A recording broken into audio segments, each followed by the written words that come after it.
ஜெபம் செய்வோம். எல்லாம் கற்பிக்கிறோம். வல்லமையுள்ள தேவனே, மகா பரிசுத்தமுள்ள எங்கள் பரமராஜாவே, இந்த நல்ல ஓய்வு நாளின் காலை வேளைக்காக மக நன்றி செலுத்துகிறோம்ப்பா. தேவரே, 2000 ஆண்டுகளுக்கு முன்பதாய் ராஜாதி ராஜாவே ஆண்டவரே, மனிதனாய் பிறந்த நீங்கள் ஆண்டவரே, உடைய ராஜரீக தன்மையை உணர்த்தும்படியாய் கழுதையிலே பவனி வந்து பாலர்கள் வாயினால் துதி உண்டாக்கின அந்த நாளை நாங்கள் நினைவு கூறும்படியாக எங்களுக்கு கொடுத்த நல்ல தருணத்திற்காக உங்களுக்கு ஸ்தோத்திரப்பா. பரலோகத்தில் வந்து நாங்கள் குருத்தொலைகளை பிடித்து தேவனை ஆராதிக்கிற வரைக்கும் ஆண்டவரே, ராஜாதி ராஜாவுடைய ஆண்டவரே பிள்ளைகளாய் நாங்கள் ஜீவிக்க இந்த பூமியில் எங்களுக்கு கிருபை பாராட்டி வருவதற்காய் உமக்கு ஸ்தோத்திரம்ப்பா. வல்ல தேவன் இந்த நாளிலே எங்கள் மத்தியில் சிங்காசனத்தின் அதிபதியாய் ராஜாதி ராஜாவாய் வீற்றிருப்பதற்காய் உமக்கு ஸ்தோத்திரம். வாக்குத்தத்தத்தில் உண்மையுள்ள தேவன் ஆண்டவரே, எங்கள் மத்தியில் வந்திருக்கிறீங்க, உங்களுக்கு ஸ்தோத்திரம். அந்த ஆராதனை ஆண்டவரே ஒரு புத்தியுள்ள ஆராதனையாய் மாற்றி தாங்க. ஆவியோடும் உண்மையோடுமே ஆராதிக்க எங்களுக்கு பலன் தாங்க ஆண்டவரே. முழு பலத்தோடு தேவனாகிய கர்த்தரை துதிக்க எங்கள் எல்லாருக்கும் கிருபை செய்யும்படியாய் செபிக்கிறோம். ஆவியானவர்களை பலப்படுத்துவீராக. இந்த ஆராதனையை ஆவியானுடைய கருத்தில் ஒப்புக்கொடுக்கிறோம். பாடுகிற பாடல்களை உணர்ந்து பாட எங்களுக்கு உதவி செய்யுங்க. எல்லா வித சத்துருடைய கிரியைகளையும் நிர்மூலமாக்கி செபிக்கிறோம். அசதிகள், சோர்வுகள், தூக்கத்தின் ஆவிகள், கனத்தின் ஆவிகள் எல்லாவற்றையும் கடிந்து கொண்டு செபிக்கிறோம். தேவருடைய நாமத்தை மையப்படுத்த எல்லாருக்கும் உற்சாகமுள்ள ஆவியினால் தாங்குவீராக. வல்ல தேவனுடைய கரத்தில் ஒப்புக்கொடுக்கிறோம். ஆராதனையை ஆவியானவர் நடத்துவீராக. இயேசுவின் நாமத்தில் செபிக்கிறேன் பிதாவே, ஆமேன். உட்காரும். 460வது உன்னத பாடல்கள்.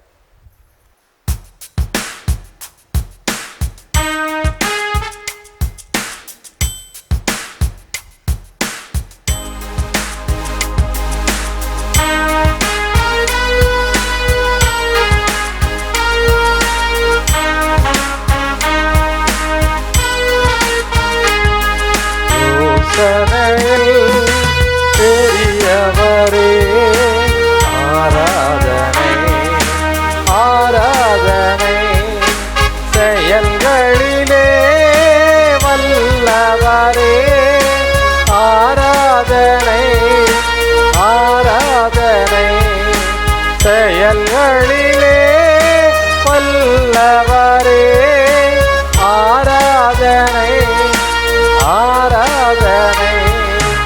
ஓசன்னா உன்னத தேவனே, ஓசன்னா, ஓசன்னா, ஓசன்னா, ஓசன்னா உன்னத தேவனே, ஓசன்னா, ஓசன்னா, ஓசன்னா. காப்பவரே ஆராதனை, ஆராதனை, பழுகு போல சுமப்பவரே ஆராதனை, ஆராதனை. ஓசன்னா உன்னத தேவனே, ஓசன்னா, ஓசன்னா, ஓசன்னா, ஓசன்னா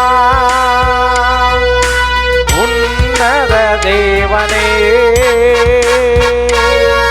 ஓசன்னா, ஓசன்னா, ஓசன்னா.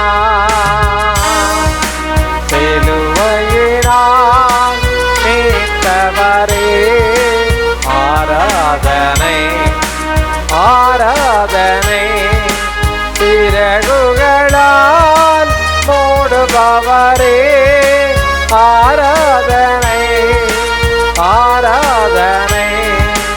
ஓசன்னா உன்னத தேவனே, ஓசன்னா, ஓசன்னா, ஓசன்னா, ஓசன்னா உன்னத தேவனே, ஓசன்னா, ஓசன்னா, ஓசன்னா. வழி நடத்தும் விண்மீனே ஆராதனை,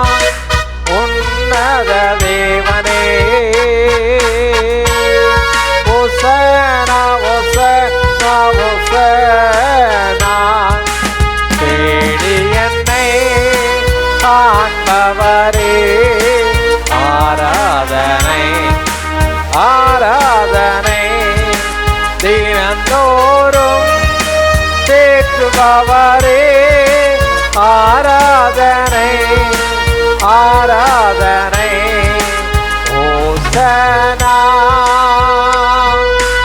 உன்னத தேவனே ஓசனா ஓசனா ஓசனா ஓசனா உன்னத தேவனே ஓசனா ஓசனா ஓசனா பரிசுத்தரே படைத்தவரே ஆராதனை ஆராதனை பாவங்களை மன்னித்தவரே ஆராதனை ஆராதனை ஓசனா உன்னத தேவனே ஓசனா ஓசனா ஓசனா ஓசனா உன்னத தேவனே ஓசனா ஓசனா ஓசனா உறுதியான அடித்தளமே ஆராதனை ஆராதனை விலை உயர்ந்த மூலை கல்லே ஆராதனை ஆராதனை ஓசனா உன்னத தேவனே ஓசனா ஓசனா ஓசனா ஓசனா உன்னத தேவனே ஓசனா ஓசனா ஓசனா ஓசனா உன்னத தேவனே எல்லாம் உயர்த்தி சொல்லலாமா ஓசனா ஓசனா ஓசனா ஓசனா உன்னத தேவனே ஓசனா ஓசனா ஓசனா ஹல்லேலூயா ஹல்லேலூயா. அவர் விழுந்து உன்னத பாடல்கள் 1619 பாடலை பாடும். ஹல்லேலூயா ஹல்லேலூயா. ஆமாம், கர்த்தர் நல்லவர், கர்த்தர் நல்லவர். யோவான் பார்க்கும்போது பரலோகத்தில் பரிசுத்தமான வஸ்திரங்களை உடுத்தி கொண்டு பரிசுத்தவான்கள் கர்த்தரால் மீட்கப்பட்டவர்கள் கரங்களிலே எதை பிடிச்சி ஆராதிச்சுக்கிட்டு இருந்தாங்களா ஆண்டவரை. அவர் நம்முடைய தேவன், நம்முடைய தகப்பன், நமக்கு ஆறுதல் கொடுக்கிறவர், நமக்கு பலன் கொடுக்கிறவர், நம்மோடு கூட இருந்து நம்மை தேற்றுகிற தேற்றரவாளன். அல்லேலூயா. ஆமாம், அதனால் வெட்கப்படாமல் என்ன செய்யணும்? ஆண்டவரை ஆராதிக்கணும். ஆண்டவரை என்ன செய்யணும்? ஆராதிக்க வேண்டும். அல்லேலூயா. ஆமாம், எல்லாம் உற்சாகமாக இயேசுராஜா முன்னே செல்கிறார். ஆகவே நான் ஓசன்னா கீதம் என்ன செய்வேன்? பாடுவேன். அந்த நாட்களில் ஆண்டவர் நேசித்தவங்கெல்லாம் கர்த்தருடைய நாமத்தினாலே வருகிறவர் ஸ்தோத்தரிக்கப்பட்டவர் அப்படின்னு சொல்லிட்டு அவங்க என்ன செய்கிறோன்னு தெரியாமல் அவங்க மேலே போட்டிருந்த வஸ்திரங்களெல்லாம் என்ன செய்தாங்களாம்? விரிச்சாங்களாம். வஸ்திரங்களெல்லாம் என்ன செய்தாங்க? விரிச்சாங்க. ஆனால் ஆண்டவர் அந்த வஸ்திரத்தில் நடந்து போனாரா? கழுது தான் நடந்துச்சு. கழுது தான் என்ன செய்யுது? நடந்தது.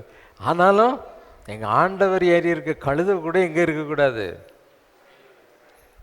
தரையில் நடக்கக்கூடாது. அது மேன்மையான இடத்துல தான் நடக்கணும் அப்படின்னு சொல்லிட்டு ஆண்டவருக்கு முன்னதாக என்ன செய்தாங்க? குருத்தோலைகளை பிடித்து, ஆமாம், குருத்தோலைகளெல்லாம் பரப்பி குருத்தோலைகளை பிடித்து கொண்டு ஆண்டவரை என்ன செய்தாங்க? மகிமைப்படுத்தினார். ஆகவே நாம் தேவனுக்கு மகிமையை செலுத்தி தேவனுக்கு நம்முடைய துன்பங்கள் துக்கங்கள் எல்லாத்தையும் மறந்துட்டு தூக்கி வச்சுட்டே இருக்காது. எப்போ பார்த்தாலும் ஆண்டவர் சொல்லிட்டார். ஆண்டவர் சொன்னது, உன் பாரத்தை எங்கே இறக்கிடு, நீ இங்கே தூக்கி வச்சுட்டு உட்காந்துருக்காது. உன் கவலை, உன் கண்ணீர், ஆண்டவரே உங்ககிட்ட வச்சுட்டேன், என்ன நடந்தாலும் பரவாயில்ல, என்ன நடந்தாலும் பரவாயில்ல, அதை உங்ககிட்ட கொடுத்தாச்சு, நீங்கள் பார்த்துக்கோங்க. அதை கடலில் ஆழத்தில் போடுவீங்களோ இல்லை வேற எங்கேயாவது விரட்டுவீங்களோ அது உங்கள் பாடு, அந்த என்னுடைய பாரத்தினுடைய பாடு. இனிமேல் அது எனக்கு வேண்டாம் அப்படின்னு சொல்லி இறக்கி வைக்கிறவங்களுக்கு தான் ஆண்டவர் என்ன செய்வார்? இளைப்பாறுதல் கொடுப்பார். I will give you rest. ஆமாம், அதனால் எல்லாவற்றையும் தூக்கி தூரப்பட்டு ஃப்ரீயா. அல்லேலூயா. ஆமாம், தேவனை இந்த பாடலை பாடி நாம் ஆராதிக்கலாம். ஆமென்.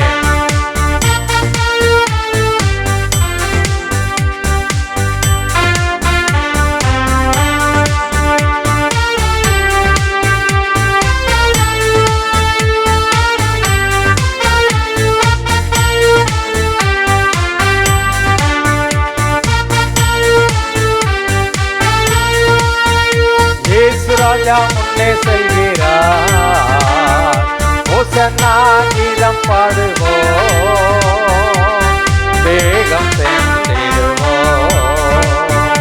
ஓசன்னா ஜெயமே, ஓசன்னா ஜெயமே, ஓசன்னா ஜெயம் நமக்கே, ஓசன்னா ஜெயம் நமக்கே. அல்லேலூயா துதி மகிமை என்றும், அல்லேலூயா துதி மகிமை, அல்லேலூயா துதி மகிமை என்றும், அல்லேலூயா துதி மகிமை. இயேசு ராஜா எங்கள் ராஜா, இயேசு ராஜா எங்கள் ராஜா, என்றென்றும் போற்றிடுவோம். ஓசன்னா ஜெயமே, ஆமென். ஓசன்னா ஜெயம், ஓசன்னா ஜெயம் நமக்கே, ஓசன்னா ஜெயம் நமக்கே. துன்பங்கள் சூழ்ந்து வந்தாலும், தொல்லை கஷ்டங்கள், துன்பங்கள் சூழ்ந்து வந்தாலும், தொல்லை கஷ்டங்கள் தேடி வந்தாலும், பயமும் இல்லை கலக்கமில்லை, பயமும் இல்லை கலக்கமில்லை, கர்த்தரும் உடனே. ஓசன்னா ஜெயமே, ஓசன்னா ஜெயமே, ஓசன்னா ஜெயம் நமக்கே, ஓசன்னா ஜெயம் நமக்கே.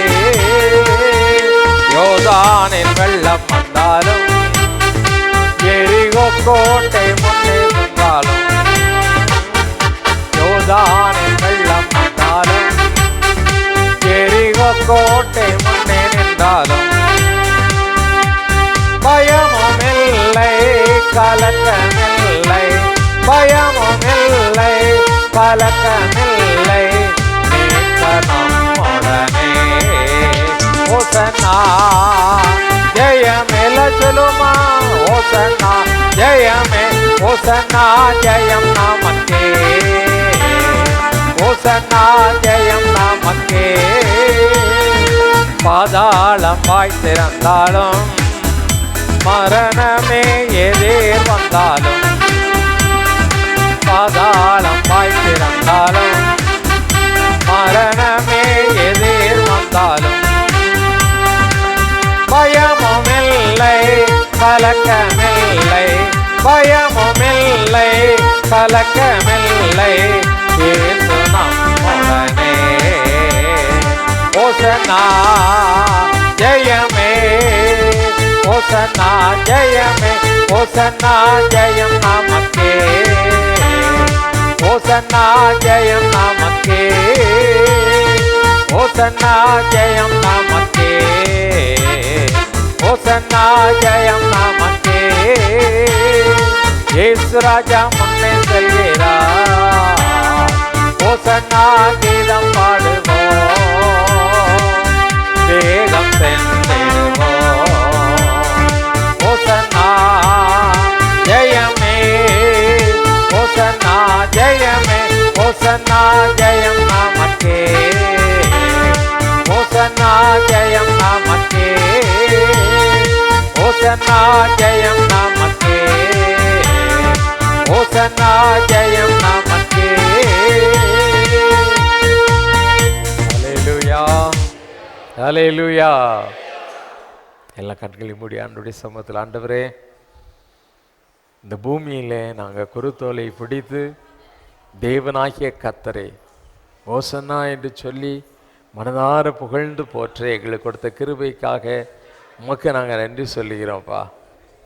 தேவரீர் உம்மை துதிக்கும் துதிகளிலே பிரியப்படுகிற தேவன் என்பதை நாங்கள் வேதத்திலே வாசிக்கிறோம். நாங்கள் அறிந்தும் இருக்கிறோம் ஆண்டவரே. எங்கள் தேவன் துதிகளின் மத்தியில் வாசம் பண்ணுகிறவர். நாங்கள் உம்மை மனதார துதிக்கிறோன்னு சொல்லுவோம். ராஜாதி ராஜா, துதிக்கப்படத்தக்க தேவன் அவர். மகிமை நிறைந்த கர்த்தர் அவர். கேருபீன்களும் சேராபீன்களும் ஓயாமல் புகழ்ந்து போற்றி கொண்டிருக்கிற பரிசுத்தர் அவர். பரிசுத்தர் அவர். ஒருவரும் கிட்டிச் சேர முடியாத ஒளியில் வாசம் பண்ணுகிற ஒளியான தேவன் அவர். ஹல்லேலூயா, ஹல்லேலூயா, ஹல்லேலூயா, ஹல்லேலூயா. தேவனாகிய கர்த்தர் மகிமைக்கு பாத்திரமானவர். அவரே கனத்திற்குரிய தேவன். உள்ளத்தின் ஆழத்திலிருந்து ஆண்டவருக்கு மகிமை செலுத்தும். ஆண்டவரே, எவ்வளவு பெரியவர், எவ்வளவு உன்னதமானவர், எவ்வளவு மகிமை நிறைந்தவர். உண்மை நாங்கள் ஆராதிக்கிறோம் என்று சொல்லுவோம். எல்லாம் உள்ளத்தின் ஆழத்திலிருந்து அவருக்கு மகிமை செலுத்தும். அப்பா, உண்மை நாங்கள் மகிமைப்படுத்துகிறோம்ப்பா. உங்களை நாங்கள் மகிமைப்படுத்துகிறோம் ஆண்டவரே. உங்களுக்கு நாங்கள் மகிமை செலுத்துகிறோம். மகிமைக்கு பாத்திரமான தேவன் நீங்கப்பா. அறியாதவர்களாய், உடைய காணியாட்சிக்கு புறம்பானவர்களாய், ஒன்றுக்கும் உதவாதவர்களாய் காணப்பட்ட எங்களை ஆண்டவரே, முழு உலகத்திலும் அநேக ஆயிரங்கள் கோடிகள் மத்தியிலே எங்களை நீங்க தெரிந்தெடுத்தீங்கப்பா. You have chosen us, O Lord. நீங்க தான் எங்களை தெரிந்தெடுத்து இருக்கிறீங்க. நாங்க அல்ல கர்த்தாவே, நாங்கள் அல்ல ஆண்டவரே. நீரே எங்களை தெரிந்து கொண்டீர். நீரே எங்களை தெரிந்து கொண்டீர். நாங்க வந்து நிற்கிறோம் என்று சொன்னா அது எங்களால் இல்லை கர்த்தாவே, எங்களால் இல்லப்பா. தற்செயலாய் எங்க பெற்றோர் ஏற்றுக்கொண்டதுனால ஆண்டவரே, ஏதோ வியாதி வந்ததுனால நாங்க இந்த ஆலயத்தில் வந்து நிக்கிறதா நம்பல. நீங்க எங்களை பெயர் சொல்லி அழைச்சிருக்கிறீங்க. நீங்க எங்களை தெரிந்து கொண்டீங்க. வேதம் அப்படிதான் சொல்லுதுப்பா. தாயின் கருவிலே உருவாவதற்கு முன்பதாக எங்களை பெயர் சொல்லி அழைத்த தேவன் நீங்க ஆண்டவரே. முழு உலகத்திலும் ஸ்லாக்கியம் பெற்றவர்களாய், ஸ்லாக்கியம் பெற்றவர்களாய், ஸ்லாக்கியம் பெற்றவர்களாய் அந்த பரலோகத்தை சுதந்தரிக்கும்படியான ஒரு பெரிய பாக்கியம் பெற்றவர்களாய் உங்க மத்தியில் நாங்க வந்து இருக்கிறோம்ப்பா. உங்க மத்தியெல்லாம் வந்து இருக்கிறோம். நாங்க அமைதியா இருக்கிறதுக்காக இல்லப்பா. ஏதோ ஒரு தெய்வத்தை நாங்க கும்பிடுகிறோம் அப்படிங்கிற எண்ணத்தோடு இந்த இடத்துல வரலப்பா. எங்களை தெரிந்து கொண்ட, எங்க மேல அன்பு கூர்ந்த, எங்களை நேசித்த, எங்களுக்காக அந்த கல்வாரி சிலுவையிலே ஜீவனை கொடுத்து ரத்தம் சிந்தின பொல்லாத பிசாசின் எல்லா கிரியைகளையும் சத்துருவின் தலையை நசுக்கி வெற்றி சிறந்த ராஜாதி ராஜாவை மகிமைப்படுத்த வேண்டும் என்ற எண்ணத்தோடு தான் வந்திருக்கிறோம். சொல்லுவோமா? ஆண்டவரே, உம்மை நாங்க மகிமைப்படுத்துகிறோம்ப்பா. We glorify you, Lord. ஓராதாரா ஷகதலபா ரீமதாஹாத லஷகதரபா. உம்மை நாங்கள் மகிமைப்படுத்துகிறோம். உம்மை நாங்கள் மகிமைப்படுத்துகிறோம். ஃபார்மாலிட்டியா தேவனை துதிக்காத, உண்மையாய் உண்மையாய் உண்மையாய் உணர்ந்து உள்ளத்தின் ஆழத்திலிருந்து ஏசப்பா, நாங்க மனதார மனதார எங்களை நேசித்த, எங்களுக்கு ஆறுதல் கொடுத்த, எங்களை ஆதரித்து வழி நடத்தி வருகிற உம்மை நாங்கள் உணர்ந்து, உங்களை நாங்க உணர்ந்து, ஹல்லேலூயா, ஓ we praise you Lord. உம்மை நாங்கள் ஸ்தோத்திரிக்கிறோம், உங்களை நாங்க ஆராதிக்கிறோம், உங்களை நாங்க மகிமைப்படுத்துகிறோம் ஆண்டவரே என்று சொல்லுவோம். ஹல்லேலூயா. மகிமைக்கு பாத்திரமானவரே, மகத்துவம் நிறைந்தவரே, மாறாத எங்கள் பரிசுத்தரே, உம்மை நாங்கள் ஸ்தோத்திரிக்கிறோம். ஈபாதா லஷபாதுரஹா அதிபஹா தலஷந்தரானி மகலபா தூலஹா தரஷரபா. நீ துதித்து பார், துதித்து பார். வாழ்க்கையிலே மகிமை விளங்கும். தேவனை எவ்வளவுக்கு எவ்வளவு துதிக்கிறாயோ அவ்வளவுக்கு அவ்வளவு தேவனுடைய வாழ்க்கையில அற்புதம் செய்வார். உனக்கு விரோதமாக உடைக்க முடியாத, தகர்க்க முடியாத, மலைத்து போய் நிற்கின்ற, ஆச்சரியப்படுகின்ற பெரிய கோட்டை இருந்தாலும் சரி, அவையெல்லாம் தகர்ந்து போகும். துதியினால் இடிந்து விழும், துதியினால் தகர்ந்து போகும். தேவனை துதி, தேவனை துதி, தேவனை துதி.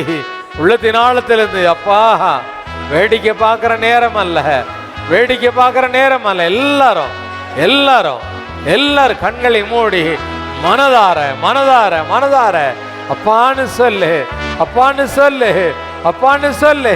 இங்க நின்று உனக்கு சொல்லிக்கிறேனா, வேடிக்கைக்காக உங்ககிட்ட பேசிக்கிட்டு இருக்கல, ஏதோ ஒரு கடமைக்காக பேசி கொண்டிருக்கல. அவ துதிகளின் மத்தியில் வாசம் அடைகிற தேவன். ஹல்லேலூயா. நீ துதிக்க துதிக்க உன்னுடைய வாழ்க்கையில் அவருடைய மகிமை விளங்கும். ஹல்லேலூயா. Oh, praise you, Lord. We praise you, Lord. We praise you, Lord. We praise you, Master. Hallelujah. Hallelujah. Jesus, we praise you, Lord. Hallelujah.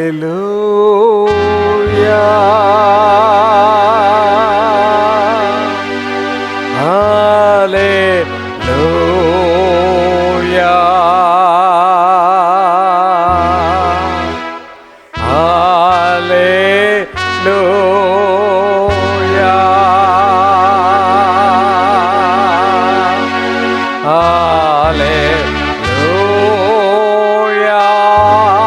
சத்தத்தை வைத்து சொல்லுவோமா? ஹல்லேலூயா.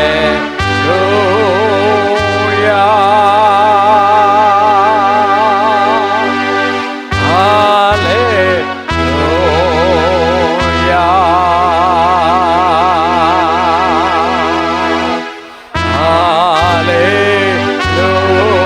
ஹல்லேலூயா. We praise you, Lord. Hallelujah. Glorify you, Lord.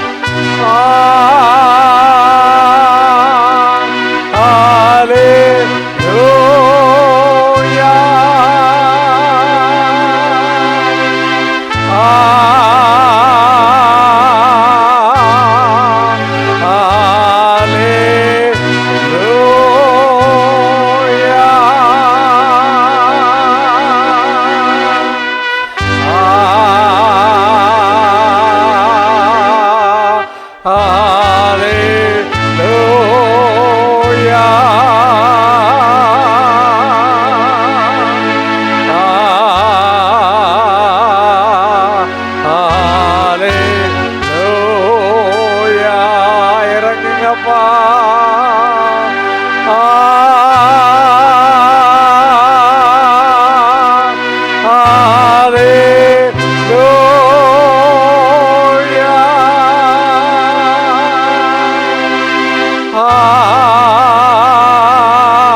உள்ளத்தின் ஆழத்திலிருந்து எங்களை ரட்சித்த, எங்களை நேசித்து எங்களுக்காக ஜீவனை கொடுத்த, மேன்மையை துறந்து மகிமையை துறந்து தேவனுக்கு சமமாயிருப்பதை கொள்ளையாடின பொருளா எண்ணாதபடி அடிமையின் ரூபம் எடுத்த எங்கள் ராஜாதி ராஜாவே, எங்கள் பரிசுத்தரே, உம்மை நாங்கள் போற்றுகிறோம், உம்மை நாங்கள் வாழ்த்துகிறோம், உம்மை நாங்கள் சோதரிக்கிறோம்.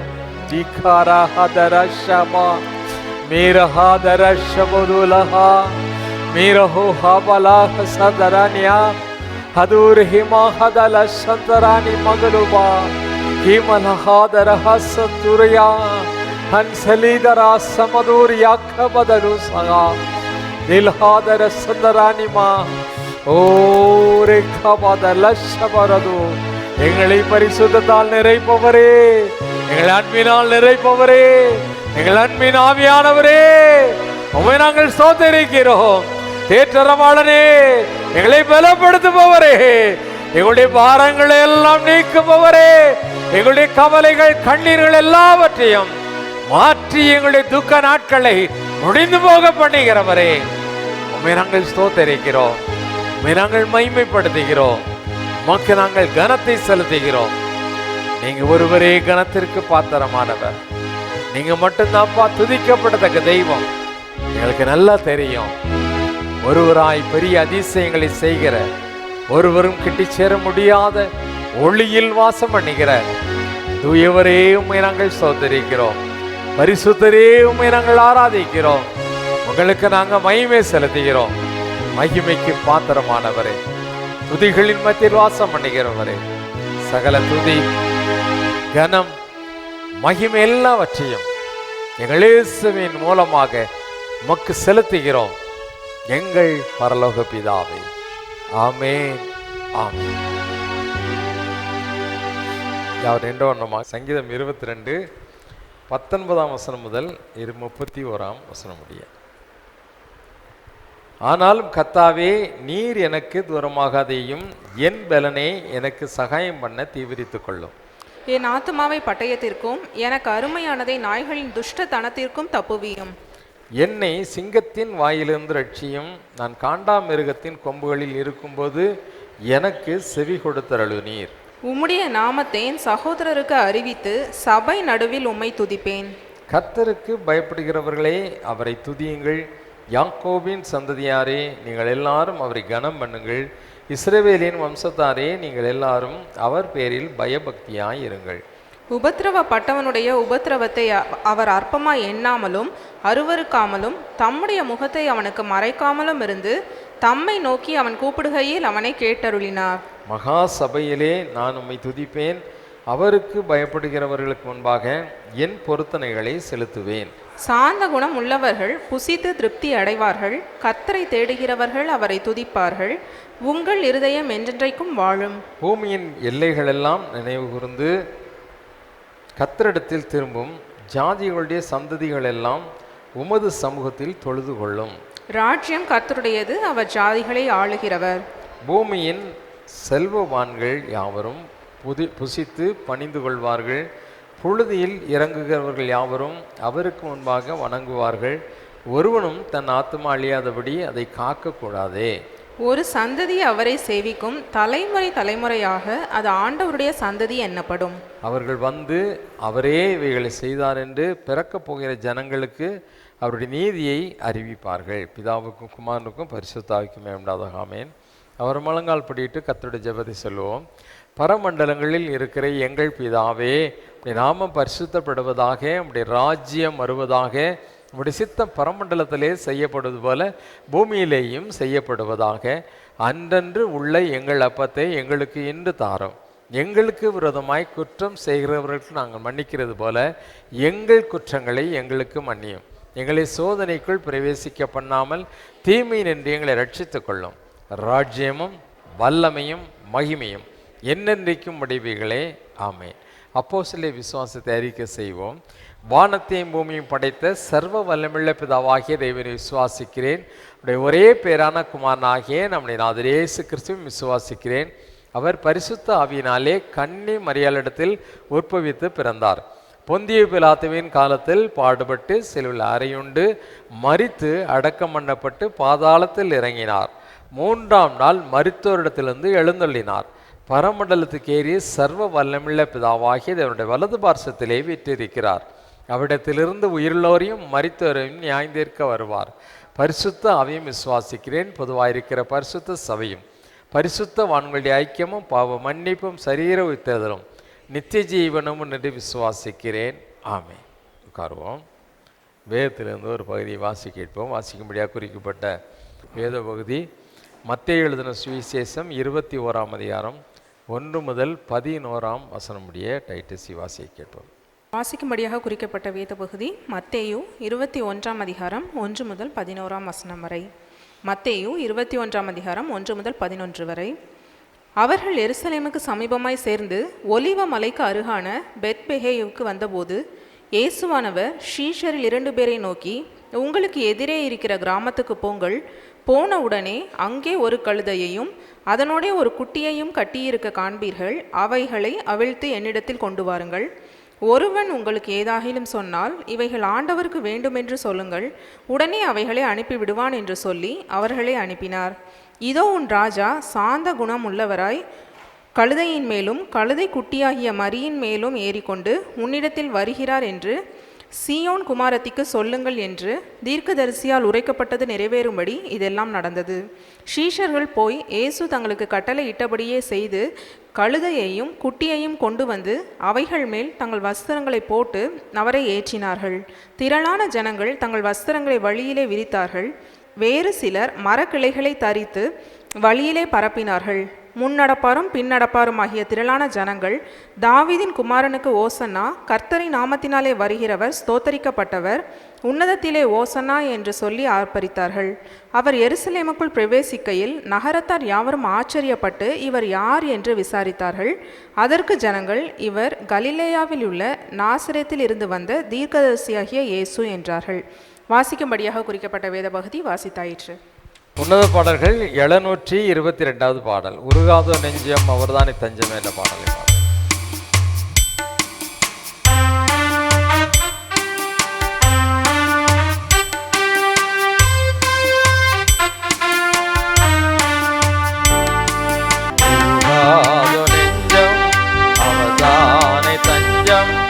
உனக்காக பலியாக வந்தார். அலங்காத கண்கள் அழியாத கண்ணே, கல்வாரி காட்சியை கண்டு, கல்வாரி காட்சியை கண்டு, உருகாத நெஞ்சம் நடமாட முடியா தடுமாறி கிடந்த முடவனின் குரல் கேட்டு நின்று, முடியா தடுமாறி கிடந்த முடவனின் குரல் கேட்டு நின்று,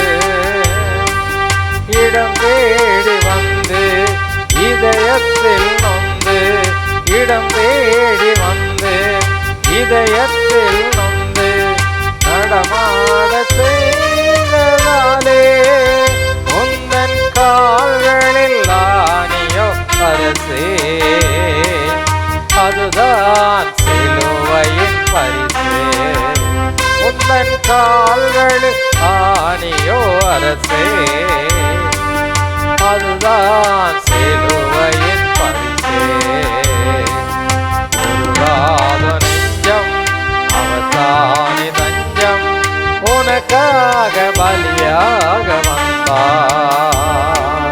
கலங்காத கண்கள் அழியாத கண்ணே, கல்வாரி காட்சியை கண்டு, கல்வாரி காட்சியை கண்டு, உருகாத நெஞ்சம் கரமெல்லாம் கஷ்டம் தீராத கஷ்டம், கதறிய மனிதனை கண்டு, கரமெல்லாம் கஷ்டம் தீராத கஷ்டம், கதறிய மனிதனை கண்டு, கனிவோடு நோக்கி கரம் தொட்டு தூக்கி, கனிவோடு நோக்கி கரம் தொட்டு தூக்கி, கருணையாய் சுகம் தந்ததாலே உந்தன் கரங்களில் ஆணியோ அரசே, அதுதான் சிலுவையின் பரிசே. உந்தன் கரங்களில் ஆணியோ அரசே, அதுதான் சிலுவையின் பரிசே. உருகாத நெஞ்சம் அவர்தானே தஞ்சம், உனக்காக பலியாக வந்தார்.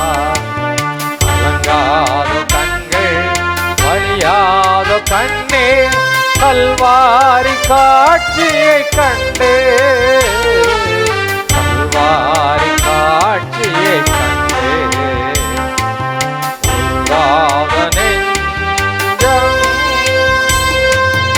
இதயத்தில் பாவம் குடிகொண்டதாலே, இதயத்தில் பாவம் குடிகொண்டதாலே, இகமதில் அழிகின்ற ஆத்மா பாவத்தை நீக்கி பாவியை மீட்டு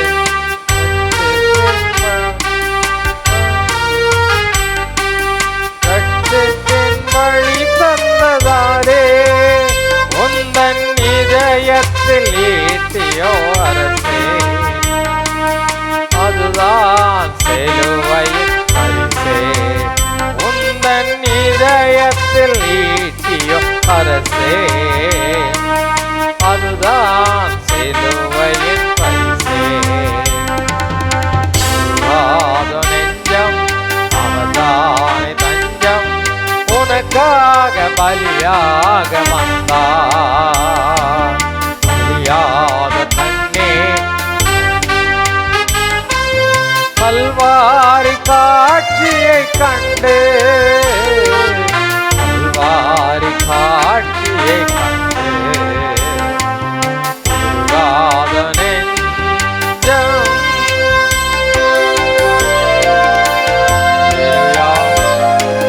ஹல்லேலூயா. பரிசுத்த பிதாவே, இந்த நல்ல ஓய்வு நாளின் ஆராதனைக்காக உமக்கு நன்றி செலுத்துகிறோம்ப்பா. தேவரீர் எங்கள் மத்தியில் ராஜாதி ராஜாவாய் அன்றைக்கு ஆண்டவரே, குழந்தைகள் பாலகர் வாயினால் துதி உண்டு பண்ணுவேன் என்ற வார்த்தையை நிறைவேற்றும்படியாய் ராஜாவாக கழுதையின் மீது பவனி வந்த அந்த நாட்களை எருசலேமின் வீதியில் ஆண்டவரே எல்லாரும் ஓசன்னான்னு பாட நீங்கள் வந்த அந்த நாட்களை நினைவு கூற எங்களுக்கு உதவி செய்த தயவுக்காய் ஸ்தோத்திரம். தொடர்ந்து ஆண்டவரே இந்த நாளிலே தேவரீர் எங்களோடு கூட பேசுகிற உம்முடைய மகனை மறைத்து ஆண்டவரே நீங்கள் எங்கள் கூட பேசுங்க, வசனங்களை நாங்கள் புரிந்து கொள்ளவும் பரிசுத்தமாய் வாழவும் எங்களுக்கு அனுகிரகம் செய்வீராக. இயேசுவின் நாமத்தில் செபிக்கிறேன் பிதாவே, ஆமேன் ஆமேன். ஒரு நிமிஷம் கண்களை மூடி ஆண்டவருடைய சமூகத்தை நோக்கி பார்ப்போம். எங்களை இருக்கமுள்ள அன்பு பரிசுத்த பிதாவே, இந்த நல்ல வேலைக்காக நாங்கள் துதிக்கிறோம், சோத்தரிக்கிறோம். இயேசுவின் நாமத்தினாலே உங்களுடைய சமூகத்துக்கு முதல் வந்திருக்கிறோம்ப்பா.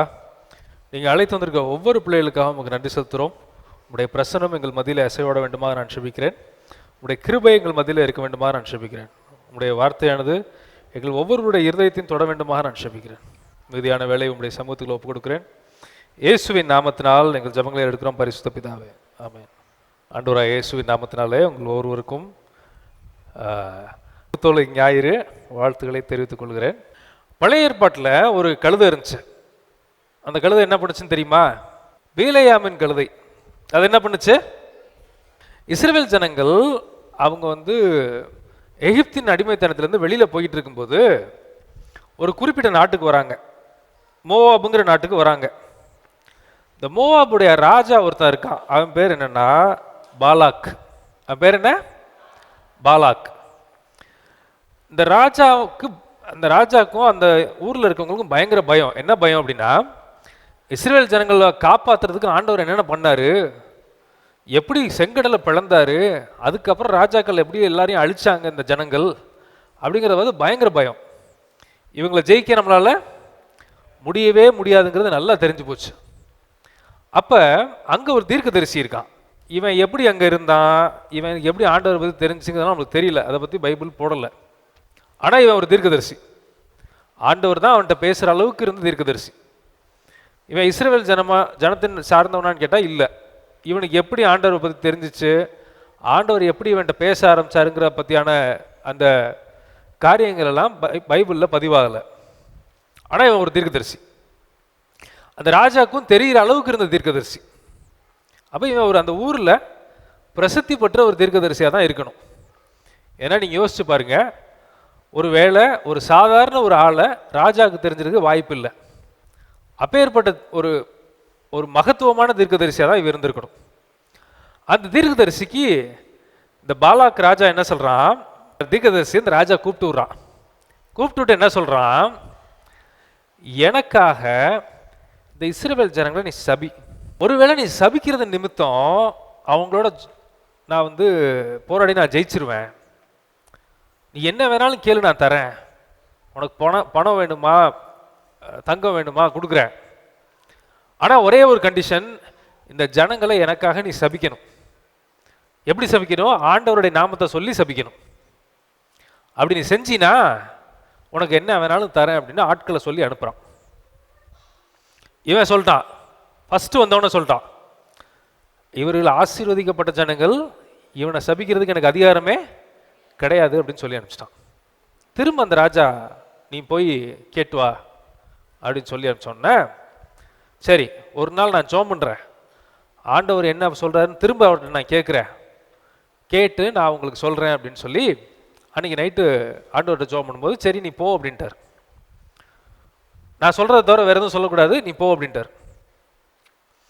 போய்கிட்டு இருக்கும்போது அந்த கழுதை என்ன பண்ணுச்சு, ஒரு இடுக்கமான வழியில் போகணும், போக மாட்டேங்குது. அந்த கழுதை மேலே ஏறி போயிட்டு இருக்கான். இடுக்கமான வழியில் போகணும், ஆனால் போக மாட்டேங்குது. இவனை அடித்து பார்க்குறான், போக மாட்டேங்குது. குச்சியை வச்சு குத்தி பார்க்குறான், போக மாட்டேங்குது. அடிச்சு அடிச்சு நல்லா வலிச்ச உடனே திடீர்னு அந்த கழுதை வாயை திறந்துருச்சு. இது எங்கே இருக்குது அப்படின்னு பார்த்தீங்கன்னா, என்னாகமம் 22:30 வசனத்தில் இருக்குது. வாசிக்கப்போமா? என்னாகமம் 22. கழுதை பிலேயாமை நோக்கி, நீர் என்னை கை கொண்ட காலம் முதல் இந்நாள் வரைக்கும் நீர் ஏறின கழுதை நான் அல்லவா? இப்படி உமக்கு எப்போதாகிலும் நான் செய்தது உண்டா என்றது. அதற்கு அவன் இல்லை என்றான். அப்பொழுது கர்த்தர் பிலேயாமின் கண்களை திறந்தார். வழியிலே நின்று உருவின பட்டயத்தை தம்முடைய கையிலே பிடித்திருக்கிற கர்த்தருடைய தூதனை அவன் கண்டு தலை குனிந்து முகம் குப்பர விழுந்து பணிந்தான். சரி, இங்கே நின்னது யாரு? இங்கே நின்னது வந்து ஏதோ ஒரு தூதன்னா நீங்கள் நினைக்கிற மாதிரி இந்த மிகாவேல் தூதன் அப்படின்னு ஒருத்தர் பற்றி போட்டிருக்குல்ல. மிகாவேல்னு ஒரு தூதன் இருக்காரு, அப்புறம் இன்னொருத்தர் இருக்காரு, கேப்ரியல்னு ஒரு தூதன் இருக்காரு. சண்டை போடுறதுக்கு யார் ஆண்டவர் அனுப்புவார்? மிகாவேல். அந்த தூதன் போனாரான்னு பார்த்தீங்கன்னா, இந்த தூதன் வந்து இதை நான் பேசியிருக்கேன், இது வந்து சாதாரண தூதன் போகல, ஆண்டவர் தான் அங்கே தூதனா போய் நிற்கிறார்.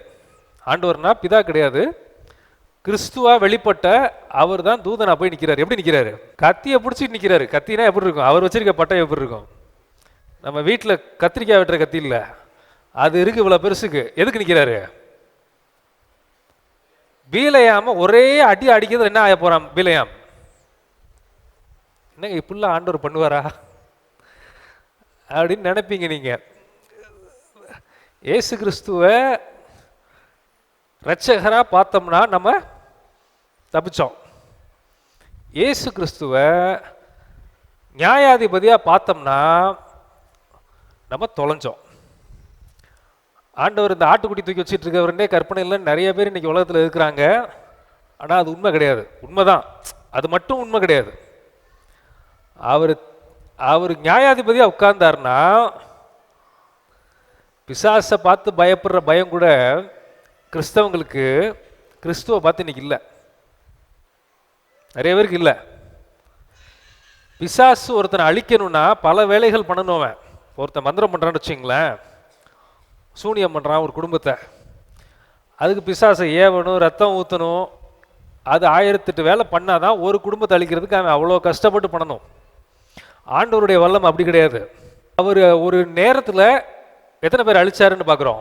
அந்த ஃபஸ்ட்டு தலைப்பிள்ளை சங்காரத்தில் எத்தனை பேர் செத்தாங்க நம்மளுக்கு தெரியுமா?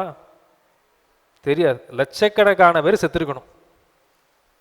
நம்ம கற்பனை பண்ண முடியுமா? ஸோ ஆண்டவரை ஆண்டவர்னு சொல்கிற இயேசுவை நீங்கள் கிருபை உள்ளவராகிய, அதாவது நம்ம இரட்சகராக இருக்கும்போதே நம்ம அவர்கிட்ட வந்து அண்டிக்கிட்டா என்னது? அவர் அண்டிக்கொள்கிற யாவரும் பாக்கியவான்கள். நியாயாதிபதியாக இந்த உலகம் ஒரு நாள் அவரை பார்க்கும். அந்த கூட்டத்தில் நம்ம நிற்கக்கூடாதுன்னு நம்ம ஜெபம் பண்ணணும். அதுக்கு ஏற்ற மனம் திரும்புதல் நம்மகிட்ட இருக்கணும். சரி, இப்போ இந்த பிலேயாம் தீர்க்கதரிசிக்கு முன்னாடி ஆண்டவர் நிற்கிறாரு, உருகின பட்டயத்தை வச்சுட்டு நிற்கிறாரு. ஆனாலும் இவன் மேலே ஒரு கிருபை, அதனால கழுதையினுடைய கண்களை திறந்துட்டார். ஃபஸ்ட்டு கழுதை பேசுது. ஏயா பிலேயாம், அது கேட்டிருக்கும், இப்படி தான் கேட்டிருக்கோம், தெரியல, இப்படி கேட்டிருக்கலாம். உன்னோட தானே இவ்வளோ நாள் இருக்கேன், என்னைக்காவது போக மாட்டேன்னு நான் ஸ்ட்ரைக் பண்ணிருக்கேனா? இன்னைக்கு பண்ணுறேன்னா ஏதோ காரணத்தோடு தானே பண்ணுறேன். முன்னாடி பாரு, உன் குருட்டு கண்ணுக்கு தெரிய மாட்டேங்குது. நல்லா பாருங்க யார் நிற்கிறான்னு உன்னை போட்டு தள்ளுறதுக்கு. யாரு அவர் நிற்கிறார் இவ்வளோ பெருசா கத்தியை தூக்கிட்டு.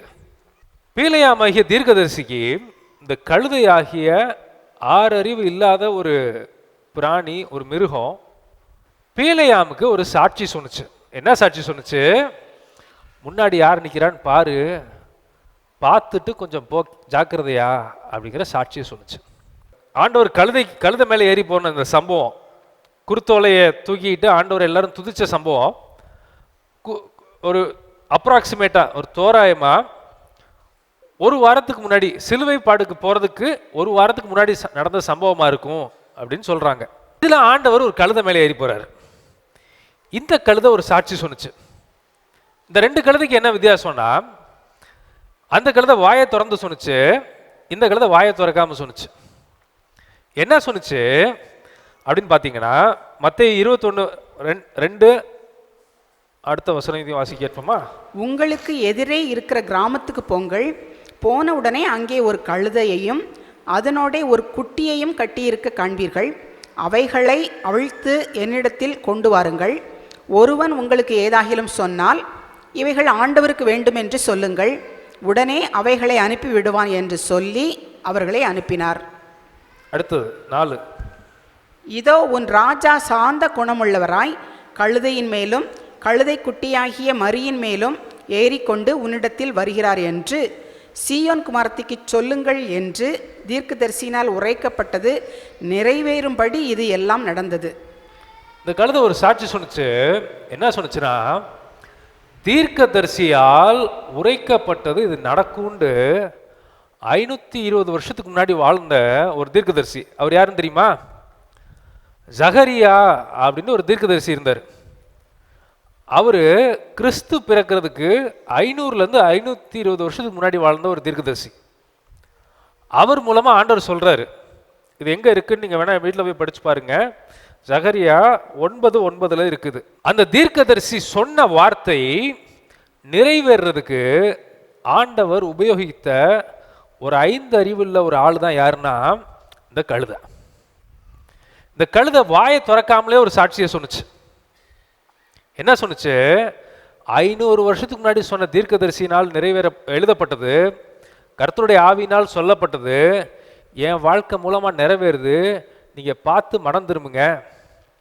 அந்த கழுதை வாயை திறக்காம சொன்னுச்சு, வாயை திறந்து சொன்னுச்சு. யார் போன கழுதை? பிள்ளையாம் போன கழுதை. இங்க பாரு, முன்னாடி ஒருத்தர் நின்றுட்டு இருக்காரு உன்னை போட்டு தள்ளுறதுக்கு, ஜாக்கிரதையா போ, மனம் திரும்பு அப்படிங்கிற சத்தியத்தை வாயை திறந்து சொன்னுச்சு. இந்த கழுதை என்ன பண்ணுச்சு? 500 வருஷத்துக்கு முன்னாடி எழுதின ஒரு சம்பவம் என் கண்ணுக்கு முன்னாடி நிறைவேறிக்கிட்டு இருக்கு, இதை பார்த்து நீ மனம் திரும்பு அப்படிங்கிற சத்தியத்தை சொன்னுச்சு. இது வந்து 2 பாயிண்ட்டு. 2 விஷயம் என்னன்னா, நம்ம வாயை திறந்து சில நேரம் சாட்சி கொடுக்குறோம், சில நேரம் வாயை திறக்காம நம்ம வாழ்க்கையின் மூலமா கிறிஸ்துவை வெளிப்படுத்துறோம்.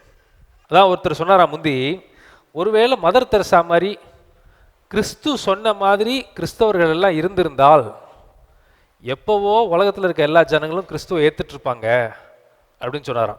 இன் அ சென்ஸ் இது உண்மைதான். நம்ம கிறிஸ்துவை வாயால் சில நேரம் அறிக்கை செய்யணும், கிறிஸ்துவை சில நேரம் நம்ம வாழ்க்கையால் வெளிப்படுத்தணும். இதுதான் அந்த கழுதை அன்னைக்கு நம்ம சொன்ன விஷயம். இந்த தீர்க்க தரிசனம் நிறைவேறினது இந்த பைபிள் 100க்கு 100 உண்மைங்கிறதுக்கு இன்னைக்கு ஒரு சான்று. இந்த பைபிள் 100க்கு 100 உண்மைங்கிறதுக்கு அநேக தீர்க்க தரிசனங்கள் நிறைவேறினது ஒரு முக்கியமான சான்று.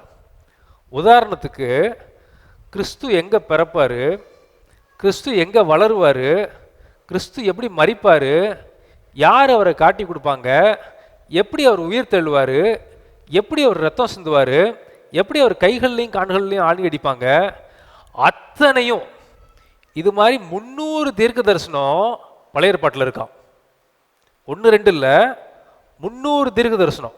1500 வருஷம் 2000 வருஷம் ஆண்டவர் அதுக்கு முன்னாடி கிறிஸ்துவ பிறக்கிறதுக்கு 2000 வருஷத்துக்கு முன்னாடியே கிறிஸ்துவனுடைய வாழ்க்கையில் நடக்கிற நூற்றுக்கணக்கான சம்பவங்களில் தீர்க்க தரிசனம் எழுதி வச்சிருக்காரு. இதில் என்ன பிரமிப்பான விஷயம்னா, இதை எழுதுனது ஒரு ஆள் கிடையாது. இதை எழுதுனதுல 30க்கும் மேற்பட்ட ஆட்கள் இருக்காங்க. ஆனால் அது எல்லாம் கிறிஸ்துங்கிறோட ஒருத்தரோட வாழ்க்கையில் நிறைவேறுனுச்சு. ரொம்ப பிரமிப்பாக இருக்கிறது என்ன விஷயம்னா, நம்மளுக்கு நிறைய நேரம் தெரியாத விஷயம், தாவீதுன்னு ஒரு ராஜா இருந்தார். அவர் ராஜாவாக நம்மளுக்கு தெரியும், இல்லாட்டி பாட்டு பாடி துதிக்கிறவராக நம்மளுக்கு தெரியும். ஆனால் அவ்வளோ பெரிய தீர்க்கதரிசிங்கிறது நம்மளுக்கு தெரியாது. சங்கீதம் 22 நீங்கள் எடுத்து படித்து பாருங்கள். இன்றைக்கி அதை தான் நம்ம வேத பாடத்தில் வாசித்தோம். எப்படி சிலுவையில் அவர் சிலுவையில் பக்கத்தில் இருந்து பார்த்து எழுதுன மாதிரி எழுதியிருப்பார். ரொம்ப ரொம்ப பிரமிப்பாக இருக்கும். கைகள்லையும் கால்கள்லையும் ஆணி அடித்தாங்க, கைகளையும் இதுலேயும் இது ஊசி வச்சு அடித்தாங்கன்னு போட்டிருக்கு.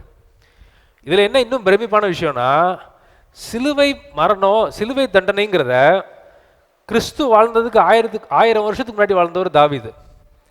அவர் வாழ்ந்த காலத்தில் சிலுவை மரண தண்டனைங்கிறது ஒன்று கிடையவே கிடையாது.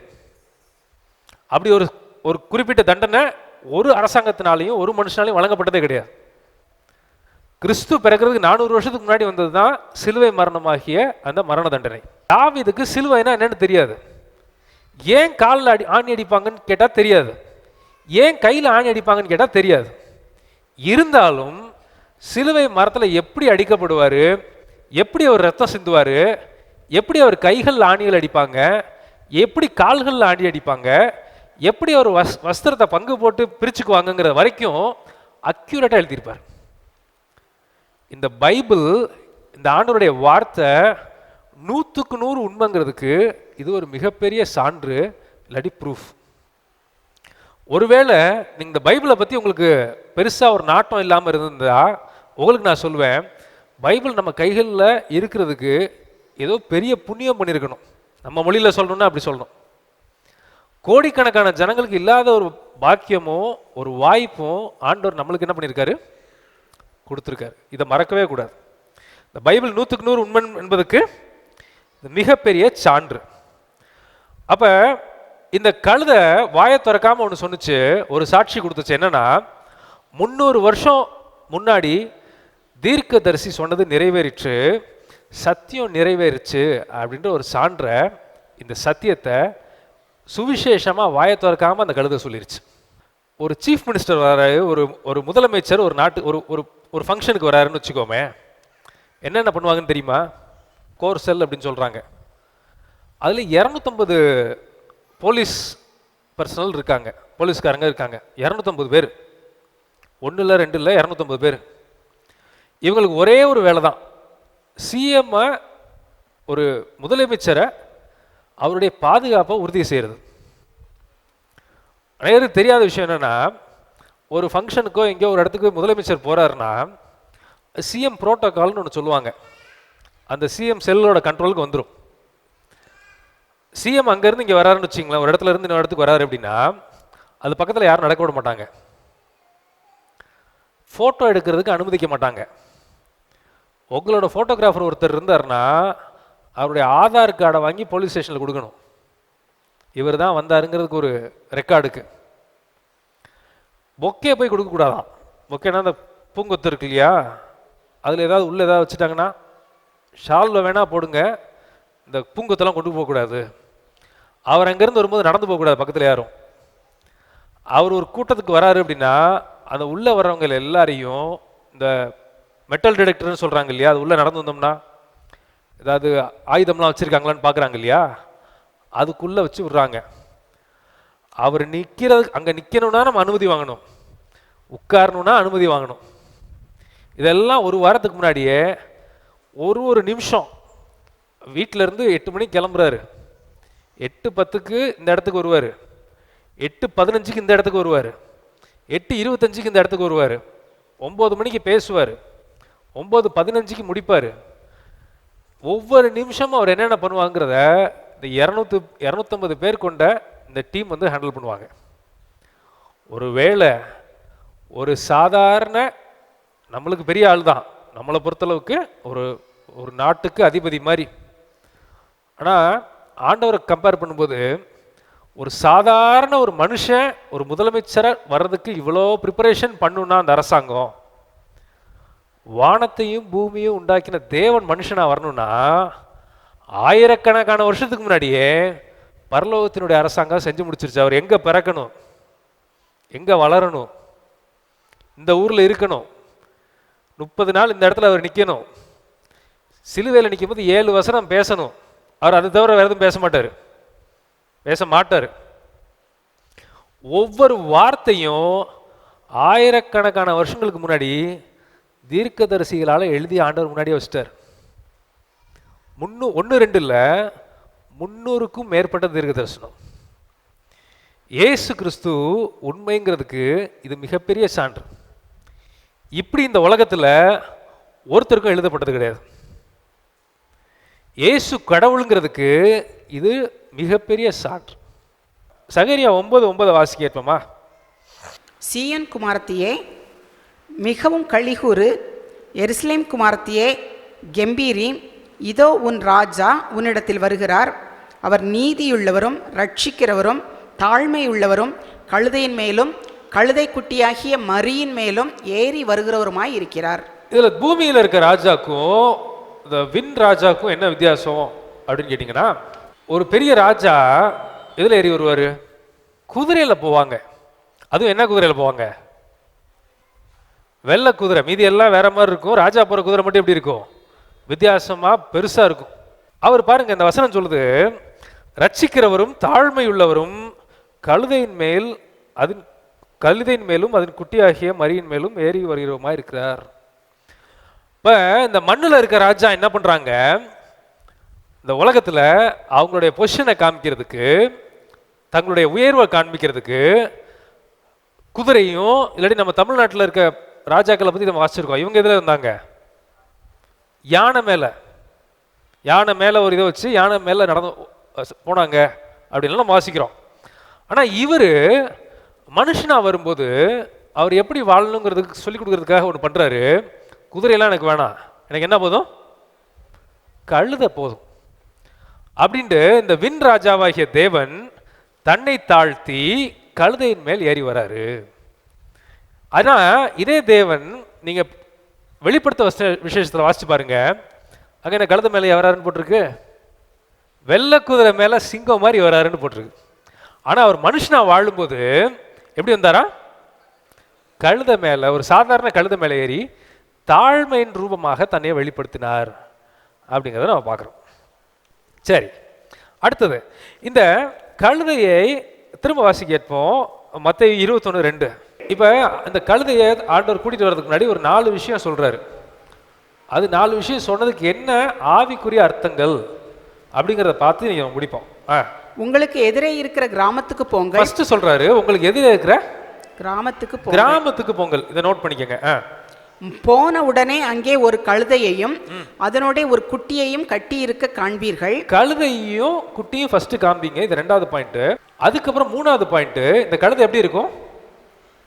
கட்டி இருக்கும். ஓகே, அது 3வது பாயிண்ட். அடுத்தது, அவைகளை அவிழ்த்து என்னிடத்தில் கொண்டு வாருங்கள். அவைகளை அவிழ்த்து என்னிடத்தில் கொண்டு வாருங்கள். ஒருவன் உங்களுக்கு ஏதாகிலும் சொன்னால் போதும். அதுல 4 விஷயத்தை நீங்க பாப்பீங்க. என்னன்னா, தேவன் கிறிஸ்துவாகிய ஆண்டவர் இயேசு கிறிஸ்து பக்கத்தில் ஒரு கிராமம் இருக்கு, அங்க போய் ஃபர்ஸ்ட் என்ன விஷயம்? ஃபர்ஸ்ட் நீ என்ன பண்ணும்? அங்க போ. 2வது பாயிண்ட், அங்க ஒரு கழுதையை பார்ப்ப. கழுதையும் என்ன இருக்கும்? அதோட குட்டியும் இருக்கும். அது மட்டும் இருக்காது, அதோட குட்டியும் இருக்கும். 2வது பாயிண்ட். அதுக்கப்புறம் அது என்ன பண்ணியிருக்கோம்? கட்டி வச்சிருப்பாங்க. அதுக்கடுத்து நீங்கள் என்ன பண்ணணும்? அவிழ்க்கணும். அவிழ்த்து அதை கூட்டிகிட்டு வரணும். இது ஃபிசிக்கல் வியூ. இதெல்லாம் நீ கண்ணை வச்சு என்ன பண்ணுவ? பார்ப்ப. ஒரு விஷயத்தை நீங்கள் நல்லா புரிஞ்சுக்கணும். பைபிளில் எழுதப்பட்ட ஒவ்வொரு வார்த்தைக்கும் 2 கண்ணோட்டம் இருக்கும். எத்தனை கண்ணோட்டம் இருக்கும்? குறைஞ்சபட்சம் 2 கண்ணோட்டம் இருக்கும். ஒன்று ஃபிசிக்கலாக பார்க்குறது, மாம்சீகமான காரியங்கள் ஒன்று, அதுக்குனுடைய ஆவிக்குரிய அர்த்தம் இன்னொன்று. இதில் இருந்து ஆண்டவர் நம்மளுக்கு என்ன சொல்ல வராரு அப்படிங்கிறது தான் இன்னைக்கு நம்ம பார்க்கணும். ஃபர்ஸ்ட் பாயிண்ட் நம்ம வாசித்த மாதிரி, உங்களுக்கு எதிரே இருக்கிற கிராமத்திற்கு போங்கள். எங்கே போக சொல்கிறாரு? உங்களுக்கு எதிரே இருக்கிற கிராமம்னா என்னது? உங்களுக்கு இவர் பக்கத்தில் இருக்க பெரிய ஊர் என்னதுன்னா எருசலேம். எருசலேமுக்கு போங்க, அங்கே மினுமினுன்னு ஒரு கழுதை நிற்கும். அதை கூட்டிட்டு வாங்கன்னு சொன்னாரா? அப்போ ஆண்டவர் தெரிந்து கொள்கிற ஒரு விஷயத்தை இதில் நம்ம பார்க்குறோம். என்னன்னா, ஒரு ஒதுக்கப்பட்ட ஒரு கிராமம், புறக்கணிக்கப்பட்ட ஒரு இடம், அந்த இடத்துக்கு இவருடைய தீர்க்கதரிசிகளை அனுப்புகிறார். தீர்க்கதரிசினா இவருடைய ரெப்ரசன்டேட்டிவ்ஸ். இயேசுவை பற்றி அறிஞ்சவங்களை அந்த கிராமத்துக்கு அனுப்புகிறார். சிட்டிக்கு ஆண்டவர் தேவையில்லைன்னு நான் சொல்ல, அதுதான் முக்கியம்னு அங்கே போல அவர் புறக்கணிக்கப்பட்டு ஒடுக்கப்பட்டு ஒரு ஓரமாக இருக்கிற ஒரு சின்ன ஊருக்கு, அந்த மாதிரி இடத்திற்கும் தன்னுடைய பிள்ளைகளையும் தன்னுடைய தாசர்களையும் அனுப்பி ஒருத்தரை தெரிந்து கொள்கிறார். இங்கே யாரை தெரிஞ்சு கொண்டாரு? கழுதையை தெரிஞ்சு கொண்டார். நீங்கள் பாருங்களேன், அநேக இடத்துல கிறிஸ்துவோட கூட இருந்தவங்க, கிறிஸ்துவோட கூட இருந்த அவருடைய அப்போஸ்தலர்கள், இவங்க எல்லாம் ரொம்ப ஒடுக்கப்பட்டு ரொம்ப தாழ்ந்த இடத்துல இருந்தவங்க. ஒரு உதாரணம் பார்த்தீங்கன்னா, பேதுருங்கிற அப்போஸ்தலர். இவர் ஏதோ பெரிய ஒரு புத்திசாலியோ ரொம்ப படித்தவரோ அப்படி கிடையாது. இவர் சாதாரணமாக எதுவும் செய்ய தெரியாமல் மீன் பிடிக்கிற வேலையை பார்த்துட்டு இருந்தவர். போதாத குறைக்கு இவர் யார்? கொஞ்சம் மக்கு. சொல்கிறாங்கல்ல, அப்புறம் இவர்களெல்லாம் எங்களோட இருந்தவங்க தானப்பா, இவங்களுக்கு எங்கே இருந்தவங்க ஞானம்னு வாசிக்கிறோம்ல. இந்த பேதுருவா ஆண்டவர் தெரிந்து கொள்ளும்போது அவர் ரொம்ப படிக்காதவர், படிப்பறிவு கிடையாது, பேச தெரியாது, கொஞ்சம் அவசர புத்தி மட்டும் இவருக்கு ஜாஸ்தி. எதுக்கு எடுத்தாலும் என்ன பண்ணுவார்? சாமி சாமின்னு யார்கிட்ட வந்து நின்றுவார்? ஆண்டவர்கிட்ட ரொம்ப க்ளோஸ், அப்படிப்பட்ட ஆள். ஆனால் வசனம் சொல்லுது, இந்த மாதிரி ஒரு படிப்பறிவு ஞானம் பெரிய பதவியோ பணமோ இல்லாத ஆளை ஆண்டவர் தேர்ந்தெடுத்து என்ன பண்ணுறாரு? வசனம் சொல்லியிருக்கு, மத்தேயு 16:18 வாசி கேட்போமா? மேலும் நான் உனக்கு சொல்லுகிறேன், நீ பேதுருவாய் இருக்கிறாய், இந்த கல்லின் மேல் என் சபையை கட்டுவேன், பாதாளத்தின் வாசல்கள் அதை மேற்கொள்வது இல்லை. யோசிச்சு பாருங்க, இப்படி ஒரு படிப்பறிவு இல்லாத ஒரு பேதையான மனுஷன். அது மட்டும் இல்லாமல் இவர் யாரு? இவரோட சுவாபம் என்ன? தத்தகப்பத்துக்கான் பில்டப் கொடுப்பாரு ஒழிய பிரச்சனை வந்தால் என்ன பண்ணிடுவார்? காலில் விழுந்துருவார். யாரு காலில்?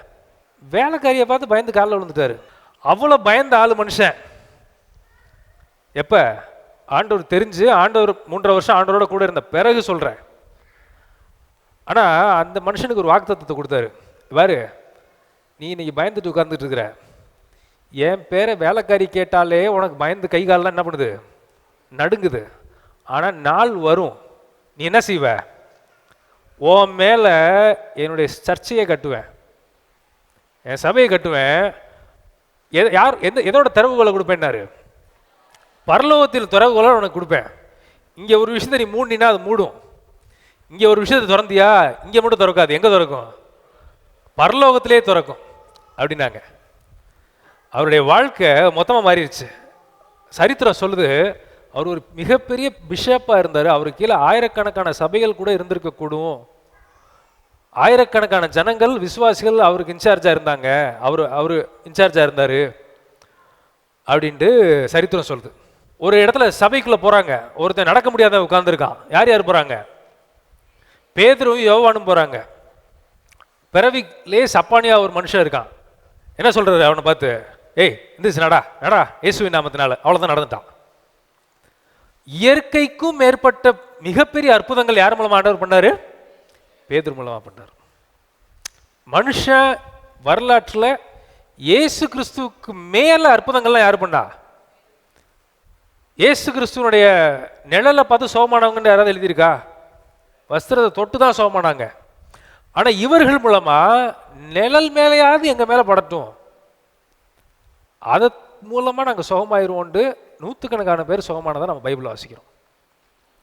ஸோ இதுலேருந்து என்ன நான் சொல்ல வரேன்னா, ஒரு பின்தங்கிய நிலைமையில் இருந்த ஒரு கழுதை, புறக்கணிக்கப்பட்ட இடத்துல இருந்த ஒரு கழுதை, ஒரு வசதி வாய்ப்பு இல்லாத ஒரு இடத்துல இருந்த ஒரு கழுதையை ஆண்டவர் சூஸ் பண்ணுறாரு.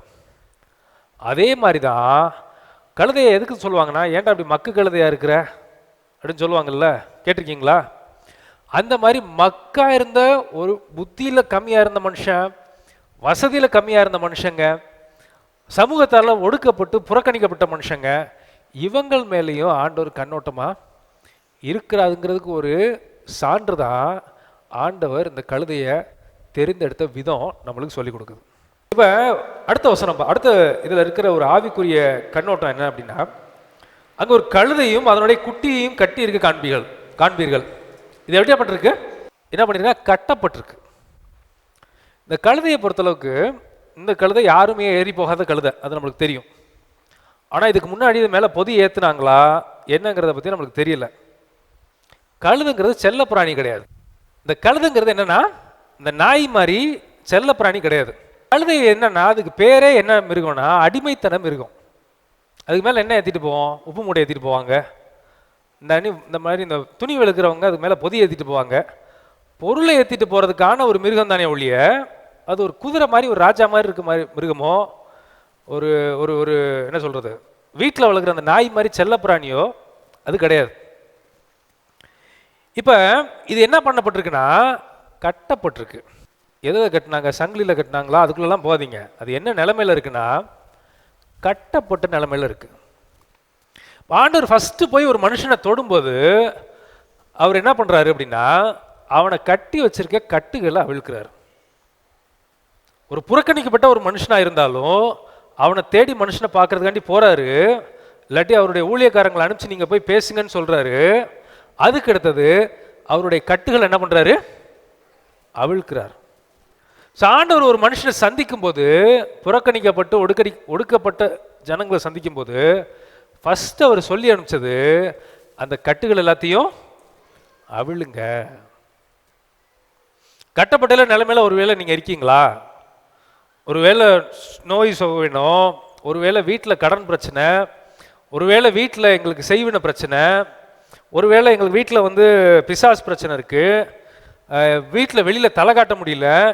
இந்த மாதிரி சூழ்நிலையில் ஒருவேளை நீங்கள் இருக்கிறவங்களா இருக்கலாம். கவலைப்படாதீங்க. ஆண்டவர் வெளிப்பட்டதுக்கான ஒரு முக்கியமான காரணம் நம்மளுடைய கட்டுகளை அவிழ்க்கிறது. உண்மையாக நம்ம நம்பி அவரை கூப்பிடும்போது நம்ம கட்டுகளை அவிழ்ப்பாருங்கிறதுல எந்த விதமான சந்தேகமே இல்லை. ஏன்னா வசனம் தெளிவாக சொல்லுது. வெளிப்படுத்தல் 5:9 வாசிக்கிறோம், தேவரீர் புஸ்தகத்தை வாங்கவும் அதன் முத்திரைகளை உடைக்கவும் பாத்திரராயிருக்கிறீர்.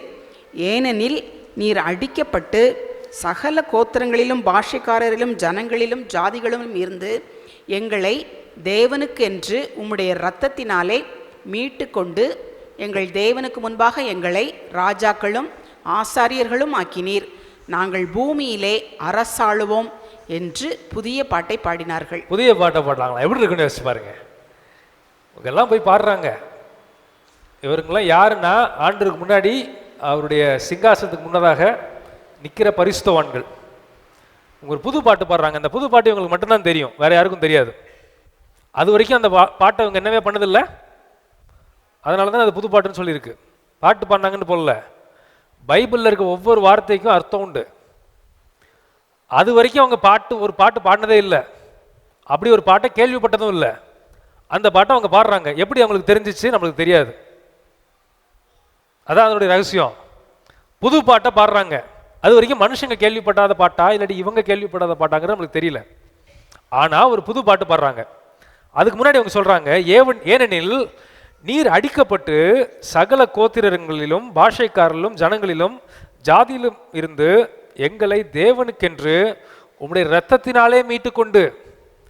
ஏதோ சும்மா வான்னு கூப்பிடல. அவரு ரத்தம் சிந்த நிமித்தம் நம்மளை என்ன பண்ணாரு?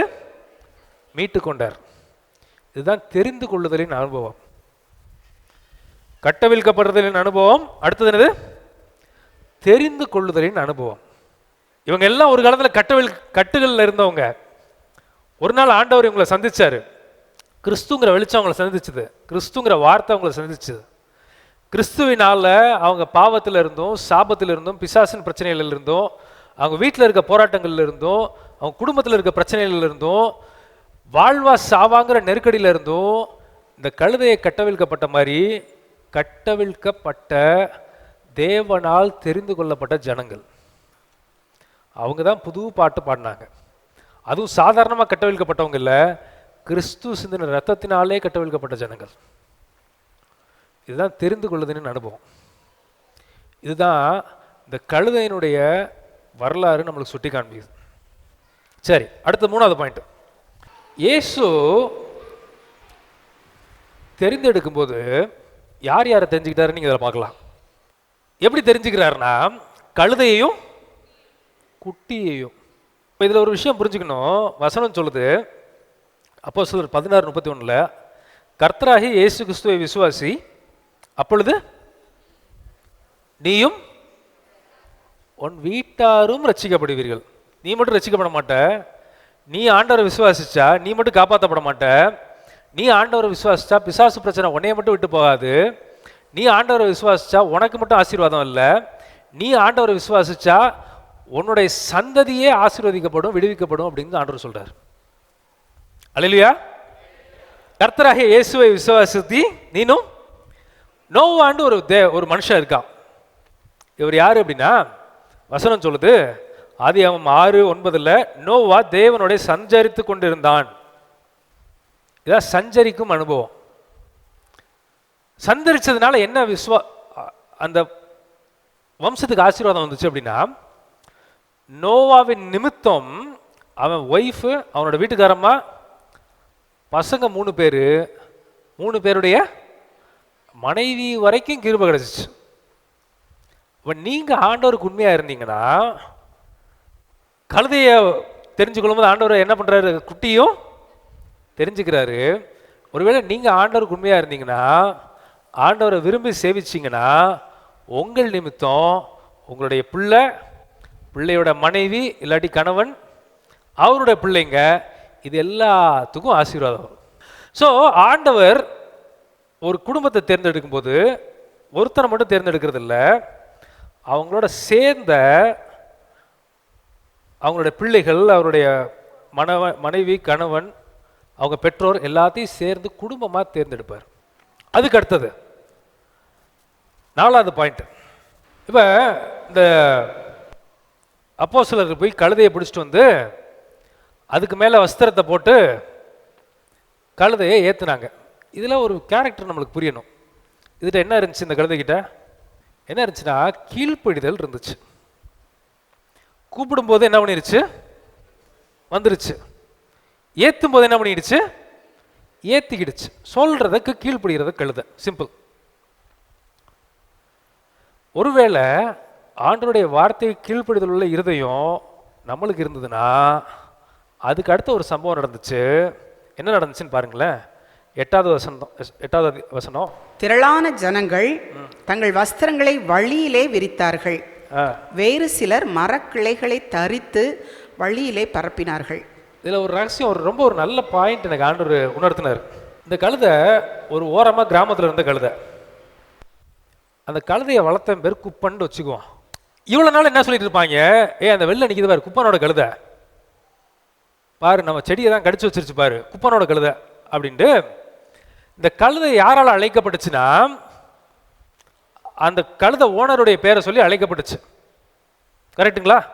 அந்த ஒரு ஓரமாக நிற்கிது பாரு, கலண்டு நிற்கிது, போய் கட்டி போடு, குப்பனோட கழுதை அது பாட்டில் திருட்டு போயிடும், என்னத்தையாவது வெளில வச்சுருந்தோம்னா அப்படின்னு அந்த கழுதையை சொல்லியிருப்பாங்க. இந்த சம்பவம் முடிஞ்ச பிறகு என்ன சொல்லியிருப்பாங்க, ஜெய் இயேசு கிறிஸ்து ஏறி போன கழுதை யாரோடது, குப்பனோட கழுதை. கிறிஸ்து ஒரு மனுஷனை ஏறின உடனே அவர் எப்படி மாத்திடுறாரு, இவன் நிமித்தம் அந்த குப்பனுக்கு மரியாதை. புரியுதா நான் சொல்றது?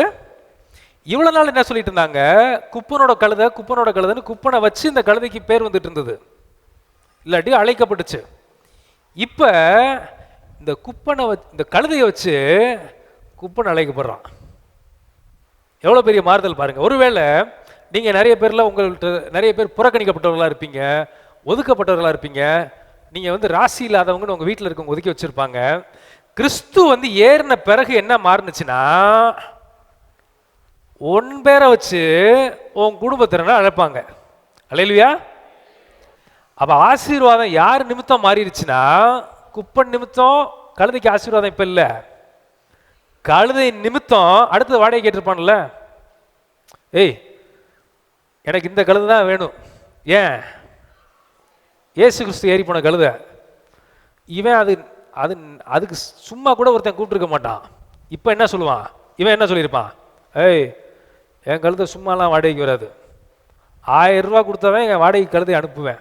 சரி சாமி கொடு, ஏன் இயேசுக்கு ஏறி போன கழுதைப்பா.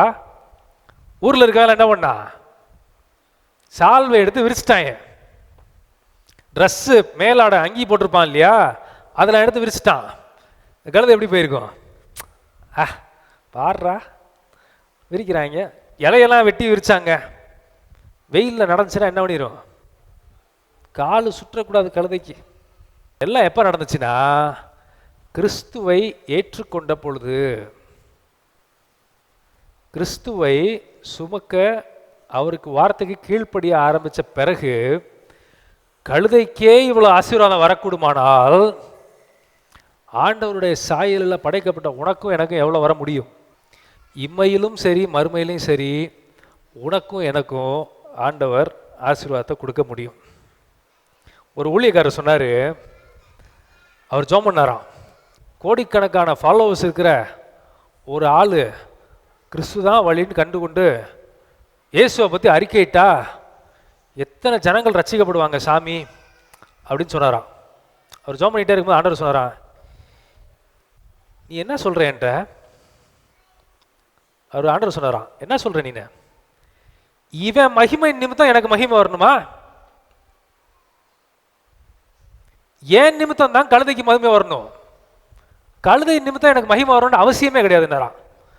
செம்மட்டியை வச்சு அடித்த மாதிரி இருந்துச்சா. நம்ம என்ன நினச்சிக்கிறோம், எவனோ ஒருத்தன் உயர்ந்திருக்கிறான், அவன் நாமத்தின் நிமித்தம் அவன் மேன்மை நிமித்தம் ஆண்டவருக்கு மகிமை வரணுமா? அவசியமே கிடையாது. அவருக்கு அது தேவையும் கிடையாது. நம்ம குறுகிய மண்டையில் வச்சு நம்ம என்ன யோசிக்கிறோம், ஒருவேளை இவர் ரட்சிக்கப்பட்டாருன்னா எவ்வளோ பேர் வேணாம், ஓரமாக உட்காரு, எனக்கு கழுதை போதும். என்னை சுமக்கிற கழுதை நிமித்தம் கழுதைக்கு தான் மகிமை வரணும், அது மூலமாக ரட்சிக்கப்படணும். சாதாரணமாக இருக்கிற ஒரு மனுஷனை உயர்த்தி அவன் மூலமாக ஆண்டவருக்கு மகிமை வரணும்.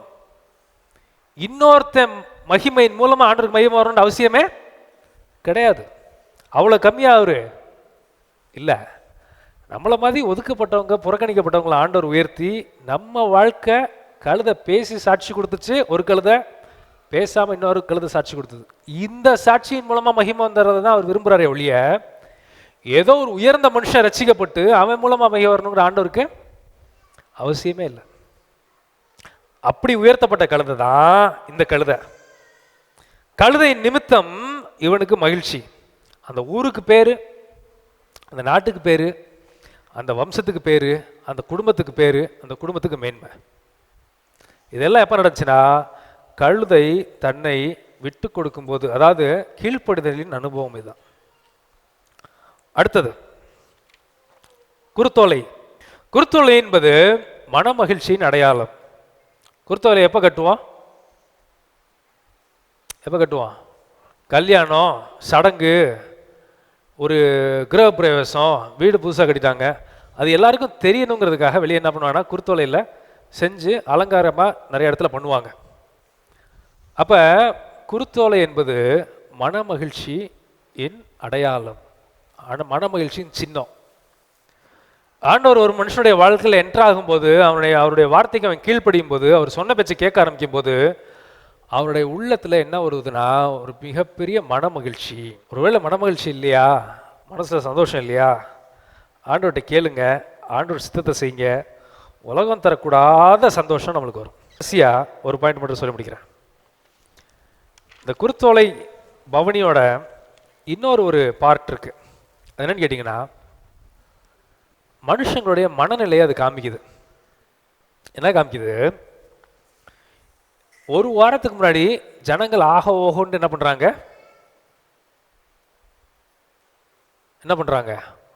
ஊரே கொண்டாடுறாங்க. ஒரு வாரம் கழிச்சு இதே ஜனங்கள் அப்படியே தலைகீழ மாறிடுறாங்க. பிலாத்துக்கு முன்னாடி போய் சொல்கிறாங்க.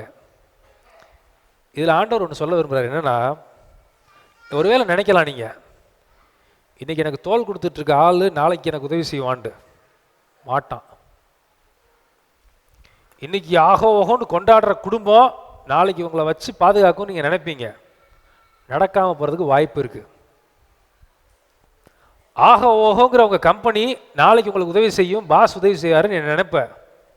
மாறுறதுக்கு வாய்ப்பு இருக்குது. மனுஷனை நம்புவதை பார்க்கிலும். அப்போ இதுலேருந்து ஒரு தப்பாக மனுஷங்க ஒன்று புரிஞ்சுக்குவாங்க நிறைய பேர். மனுஷனை நம்பக்கூடாதா? அது அப்படியே சொல்லலை, தப்பாக புரிஞ்சுக்காதீங்க. மனுஷங்களை நம்பாமல் இருக்க நம்மளால் முடியாது. உங்கள் கடையிலையோ ஒருத்தர் வேலை செய்கிறாரு, நீங்கள் என்ன பண்ணணும்? நம்பித்தான் ஆகணும். உங்கள் பற்று யார் மேலே இருக்கு? யாரை சார்ந்து இருக்கீங்க? அதுதான் இந்த வசனம் சொல்லுது. அப்போ என்ன சொல்ல வருது? மனுஷனை பற்றி இருக்காத, அவன் இன்னைக்கு சிரிப்பான் நாளைக்கு உதைப்பான், அவனை நம்பாதன்னு ஆண்டவர் சொல்லலை. நம்பு.